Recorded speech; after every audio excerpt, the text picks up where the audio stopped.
Let me repeat. The sum of the three numbers x, y, and z is 180.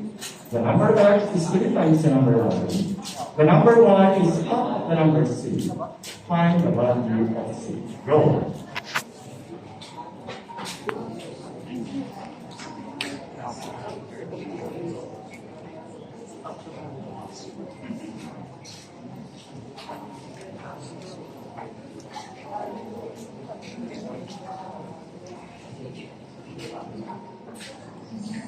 Right answer.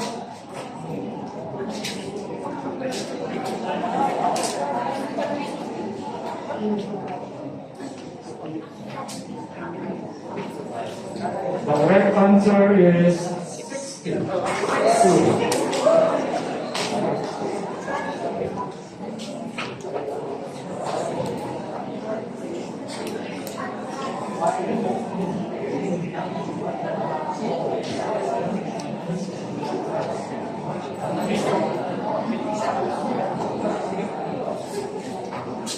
So these are the semi-finalists who got the correct answer.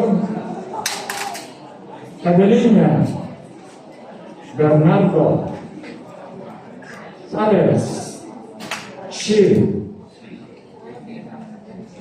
Tan, Pu, Disarondo,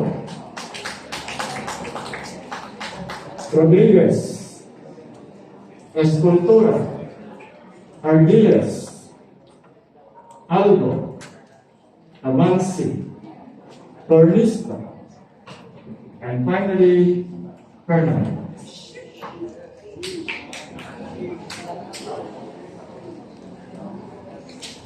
For question number 7, it is really an easy question. What is the product of the roots of the equation 4x cubed minus 3x squared plus x minus 6 equals x cubed? Let me repeat. What is the product of the roots of the equation 4x cubed minus 3x squared plus x minus 6 equals x cubed? Go.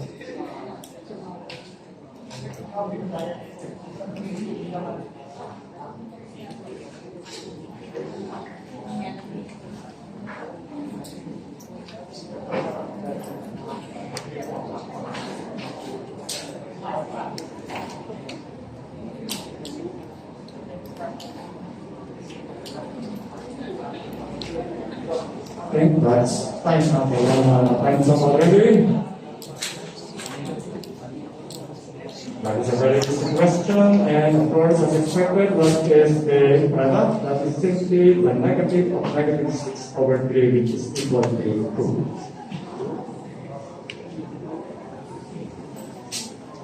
As by looking at the equation, you can write down already the answer, right?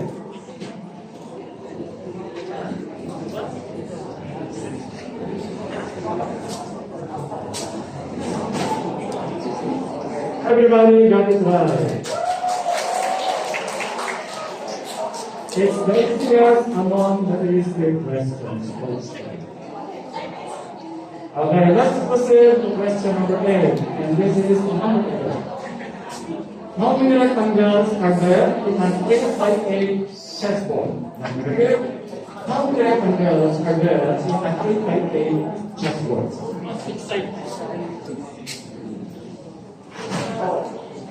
Oh.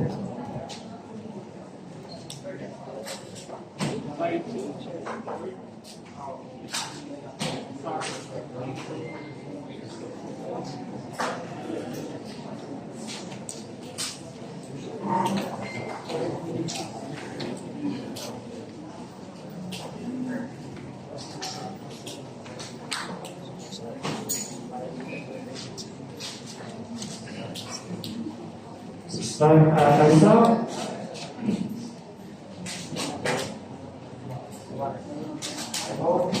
From the pieces.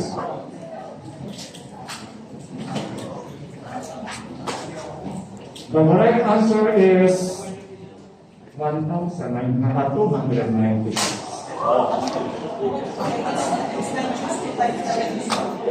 1,296. Hello. So mga sumagot ng 204, that is the number of squares. So for the number of rectangles, that is just n plus 1 combination ng 2 multiplied by n plus 1 combination of 9 choose 2 times 9 choose 2, that's 36,086, which is the correct answer.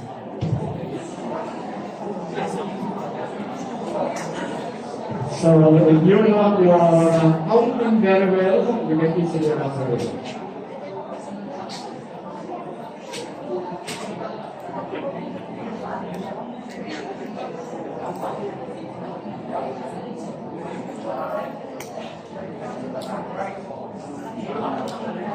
So how many got it right? Let's see. Fernando, Albo, Ram, Paul, Rodriguez, Lisarondo, and Bernard.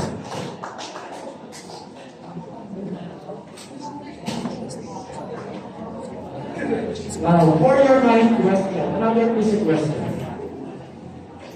What is the sum of the integral factors of 2023? Let me repeat. What is the sum of the integral factors of 2023? Go.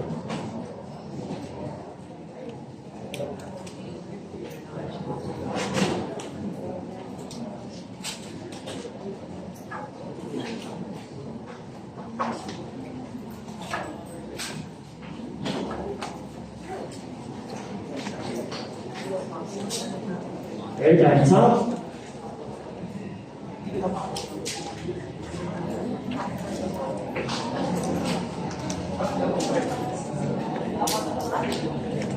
So mga complicated mag-isip, so medyo the correct answer is 0. Correct answer is 0.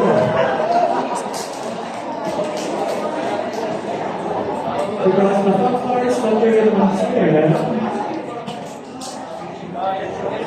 is not just the positive integral factors of 2023, but also the negative possible factors. Okay?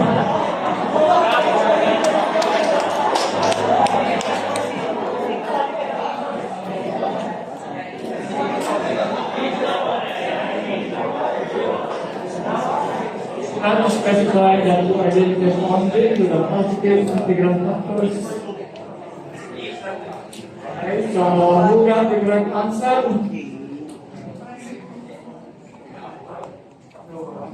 Bagay.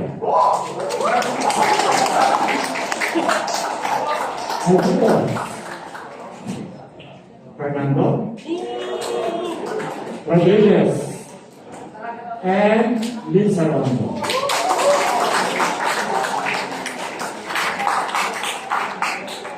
Finally, this is the last question in this round. Yeah. Today is March 25, 2023, which is Saturday. What day of the week will it be? 25 raised to 23 days from now. I will repeat. Today is March 25, 2023, which is Saturday. What day of the week will be 25 raised to 23 days from now. Go.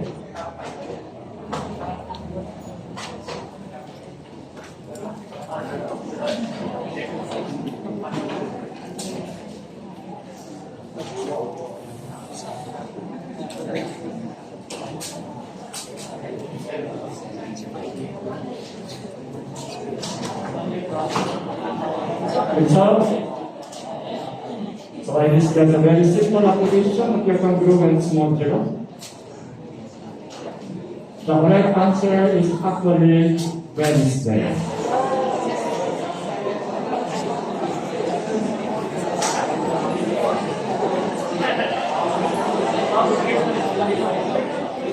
Yes, pag mali spelling mo niya, medyo na.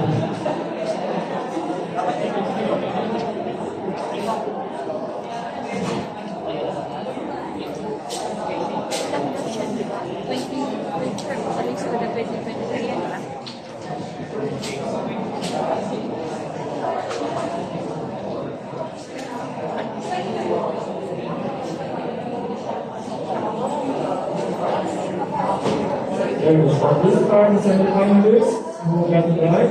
Albo, Arvidas, Fernando,